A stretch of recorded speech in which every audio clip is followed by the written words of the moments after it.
Hello દોસ્તો, કેમ છો? સ્વાગત છે તમારું મારા યુટ્યુબ ચેનલ પર.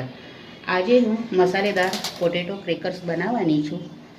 તો આ નાના છોકરાઓને બહુ જ ભાવશે. તમે પણ ગમે ત્યારે નાના છોકરાઓને ભૂખ લાગી હોય કે મોટાઓને ભૂખ લાગી હોય તો તમે ગમે ત્યારે આ ફટાફટ બની જાય છે.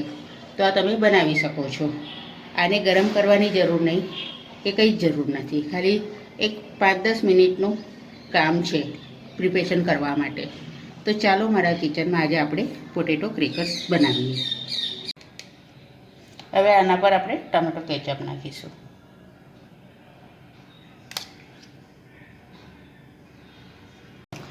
મેં બાલાજીની ચના દાળ લીધી છે. બાલાજીનું આલુ સેવ,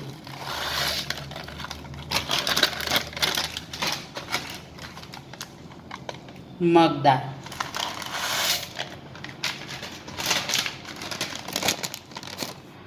રતલામી સેવ,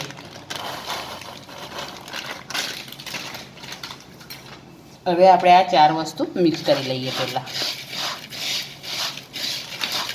મિક્સ કરેલું ચવાણામાં આપણે 5 ચમચી જેટલો મસાલો નાખીએ.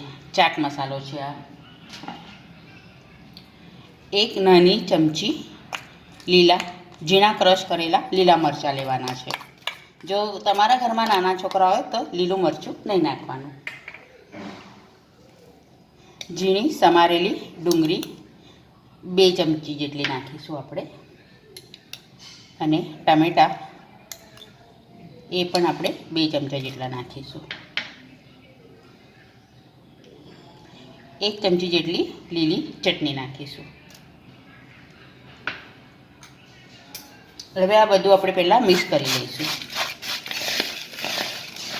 હવે આમાં ટેંગી સ્વાદ લાવવા માટે આપણે અડધા લીંબુનો રસ નાખીશું.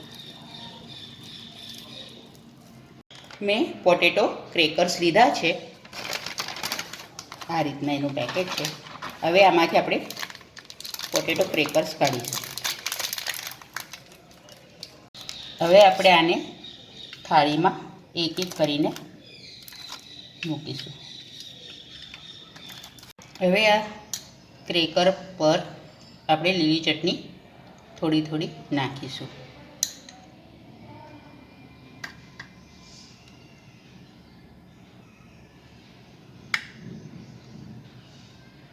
એના પર ટોમેટો કેચઅપ નાખીશું આપણે. જો તમારી જોડે ગળી ચટણી હોય તો એ પણ તમે વાપરી શકો છો.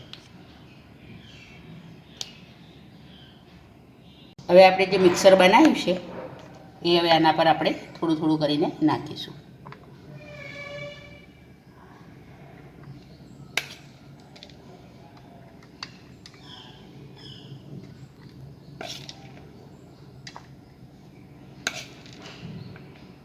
હવે ઉપરથી આપણે ઝીણી સમારેલી ડુંગળી નાખીશું.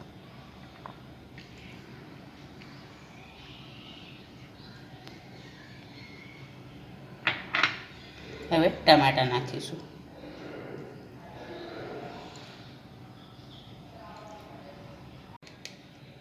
હવે આના પર આપણે ટમેટો કેચઅપ નાખીશું.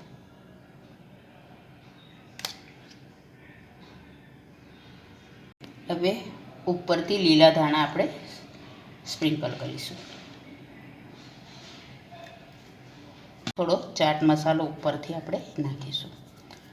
તૈયાર થઈ ગયું છે આપણું. તૈયાર છે આપણા મસાલેદાર પોટેટો ક્રેકર્સ. આજે મેં પોટેટો ક્રેકર્સ બનાવ્યા છે. તો આ વિડીયો તમને ગમ્યો હોય તો લાઈક કરજો, શેર કરજો. ચેનલ પર નવા હો તો સબસ્ક્રાઈબ જરૂરથી કરજો.